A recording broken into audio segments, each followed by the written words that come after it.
Hi, I'm Gavin Alexander, and today I'm going to be sharing my research on the synthesis of silver nanoparticles for aerosol-jettable conductive ink formulation.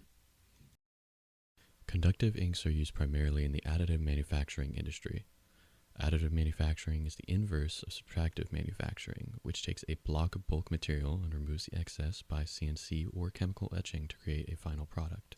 Instead, additive manufacturing uses 3D printing to create electronic devices from the ground up, rather than removing material and creating loss. Additionally, technologies like aerosol jet printing, shown here, allow for printing all the way down to the micron scale for more accuracy. Although several options for commercial silver inks are already available, their prices are restrictive and most do not provide ideal adhesion to allow for printing of flexible devices that don't crack when bent. Silver is perhaps the best prospective candidate for conductive ink formulation due to its resistance to oxidation compared to other candidates like copper. The conductivity of bulk silver is very high, which also means low dielectric loss. That makes it perfect even for devices which operate under demanding radio frequency applications. Silver nanoparticles, however, struggle to match that level of conductivity due to the interfering molecules required to keep them from clumping together in solution.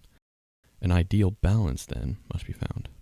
Using what's known as the polyol method, we can utilize a solvent like that of ethylene glycol, which contains multiple reduction sites for the reduction of a metal salt to a neutral metal precipitate and its conjugate base.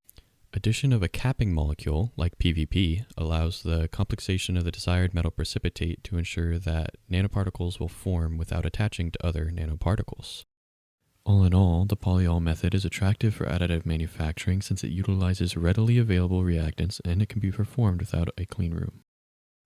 Once the nanoparticles have been synthesized, however, they must still be concentrated and have any excess PVP removed from the solution to create the final ink.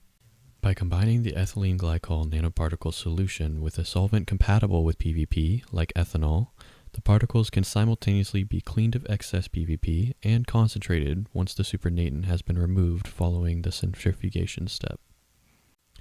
Finally, the nanoparticles can be combined with a printer-compatible solvent and become a relatively stable dispersion after probe sonication. Common ink solvents could include many organics, but volatile polymeric solvents generally work best. And with that, we have a final product.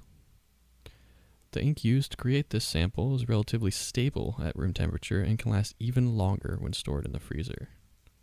Rough estimates made using a 4-point probe even suggest a conductivity near that of bulk silver already. With this, additive manufacturing of circuits, devices, or nanobots may be even closer than you'd think. Thanks for watching.